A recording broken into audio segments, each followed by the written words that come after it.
Hello friends, welcome to Defence Matrix. तो जैसा कि हम जानते हैं, इंडियन एयरफोर्स द्वारा Israeli Spider surface to air missiles use करी जाती हैं, जो कि एक्वायर करी गई थी 2012 से ही, जिसका कॉन्ट्रैक्ट 2009 में क्लियर किया गया था। तो ये डील कहा जाता है करीबन $395.2 मिलियन की पड़ी थी, और इसके अंदर करीबन 18 स्पाइडर MR SAM ली गई थी, जिसमें 750 पाइथन 5 मिसाइल थी और 750 ही Derby surface to air missiles थी। तो ये काफ़ी ज़्यादा effective surface to air missiles हैं, ऑल्दो ये शॉर्ट से मीडियम रेंज की मिसाइल्स हैं, जो कि 15 से 35 किलोमीटर तक टारगेट को इंटरसेप्ट करने में सक्षम है और एक्यूरेटली उसे हिट कर सकती हैं। और यहाँ पर जो मैक्सिमम एल्टीट्यूड ऑफ इंटरसेप्शन मिलता है वो अराउंड 16 किलोमीटर का मिलता है। तो ये स्पाइडर मिसाइल सिस्टम जो है, ये quick reaction surface to air missile है, जो कि ड्रोन से लेकर क्रूज मिसाइल्स और प्रिसीजन गाइडेड म्यूनिशंस को भी इंटरसेप्ट करने में सक्षम है। बाकी फाइटर और हेलीकॉप्टर्स को तो इंटरसेप्ट कर ही सकती है। साथ ही साथ ये बहुत हैवी सिस्टम नहीं है, इसलिए यहाँ पर मोबिलिटी काफ़ी अच्छी मिल जाती है और इसका डिप्लॉयमेंट जो है वो बहुत जल्दी किया जा सकता है। तो ये पॉइंट और एरिया डिफेंस के रोल में काफ़ी ज़्यादा सक्षम surface to air missile system माने जाते हैं। तो जैसे कि हमने डिस्कस किया, यहाँ पर दो तरह की मिसाइल यूज़ करी जाती हैं, पाइथन 5 और डर्बी मिसाइल। तो पाइथन 5 जो है ये IIR सीकर को यूज़ करती है, यानी कि इमेजिंग इंफ्रारेड सीकर को यूज़ करती है, और ये आपको मैक्सिमम रेंज 20 किलोमीटर की प्रोवाइड कराती है। वहीं पर जो डर्बी मिसाइल है, ये एक्टिव रडार गाइडेंस को यूज़ करती है और 50 किलोमीटर के आसपास की रेंज प्रोवाइड कराती है। लेकिन ये हम आपको इनकी मैक्सिमम रेंज बता रहे हैं।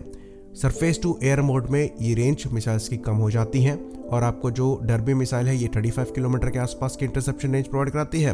वहीं पर जो पाइथन 5 है, ये आपको अराउंड 16 किलोमीटर के आसपास की इंटरसेप्शन रेंज प्रोवाइड कराती है। तो ये सिस्टम ऑल वेदर ऑपरेट कर सकते हैं, नेटवर्क सेंट्रिक इनेबल्ड है, साथ में सेल्फ प्रोपेल्ड है। तो इस मिसाइल सिस्टम की एक बैटरी में एक सेंट्रल कमांड यूनिट होती है, एक कंट्रोल यूनिट होती है और 6 मिसाइल फायरिंग यूनिट्स होती हैं। बाकी एक रीसप्लाई व्हीकल भी हो सकता है, और एक मिसाइल फायरिंग यूनिट में ऑलमोस्ट 6 के आसपास मिसाइल्स होती हैं।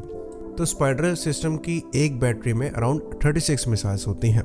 तो इंडिया द्वारा क्योंकि स्पाइडर MR यूज़ करी जाती है, तो यहाँ पर जो मेन रडार यूज़ किया गया होता है गाइडेंस के लिए, ये ELM 2084 है, जो कि एक AESC रडार है, और इसी का derivative ELM 2248 MF star radar है, जो कि अपने कोलकाता क्लास और विशाखापट्टनम क्लास के डिस्ट्रॉयर्स में लगा हुआ है।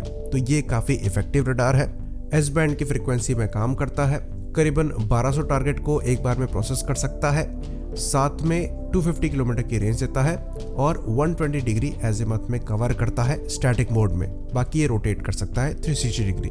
तो ये Spider surface to air missile system काफ़ी ज़्यादा एक्यूरेट और इफेक्टिव माना जाता है। पर अब सवाल इस पे ये उठता है कि हम इसकी आज पर्टिकुलरली बात क्यों कर रहे हैं। तो ये चीज़ हम आपको पहले बता दें कि इस surface to air missile system में जो दो मिसाइल्स यूज़ होती हैं, पाइथन 5 और डर्बी मिसाइल्स, इन दोनों के बारे में हम पास्ट में बात कर चुके हैं। लेकिन दोबारा से ये चीज़ हम आपको बता दें कि ये बहुत ही ज़्यादा एक्यूरेट मिसाइल है, बहुत ही ज़्यादा अजाइल है। जिसमें हम शॉर्ट रेंजेस में पाइथन 5 की बात करें तो ये काफ़ी ज़्यादा हाई ऑफ बोर्ड जाकर टारगेट को इंटरसेप्ट कर सकती है, ट्रैक बना के रख सकती है, साथ ही साथ मैक 4 की स्पीड से ट्रेवल करती है। तो इसकी हिट प्रोबेबिलिटी काफ़ी ज़्यादा हाई है।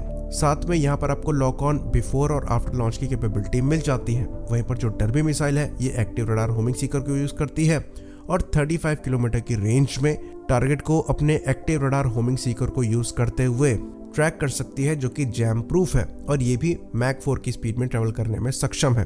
तो जब हमने ये डिस्कस किया कि ये क्या क्या इंटरसेप्ट कर सकती है, तो हमने बात करी एयरक्राफ्ट की, हेलीकॉप्टर्स की, UAVs की, ड्रोन्स की, क्रूज मिसाइल्स की, साथ में प्रिसीजन गाइडेड म्यूनिशंस की। तो ये ऑलमोस्ट हर तरीके के एरियल थ्रेट को न्यूट्रलाइज कर सकती है। पर यहाँ पर इसी साल एक और चीज़ का एडिशन हुआ है, और ये है टैक्टिकल बैलिस्टिक मिसाइल का। तो राफेल ने 3 जनवरी 2023 में एक प्रेस रिलीज निकाली, जहां पर यह दावा किया गया कि अब ये missile system tactical ballistic missiles को भी इंटरसेप्ट कर सकते हैं, जिसके लिए हार्डवेयर और सॉफ्टवेयर में थोड़े बहुत अपग्रेड्स करने पड़ेंगे। तो ये चीज़ हम आपको बता दें कि ये जो कैपेबिलिटी बूस्ट है, ये छोटा मोटा कैपेबिलिटी बूस्ट नहीं है।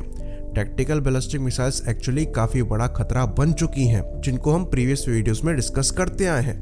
तो इसके अगेंस्ट भी अब ये मिसाइल इफेक्टिव निकलकर सामने आएंगी।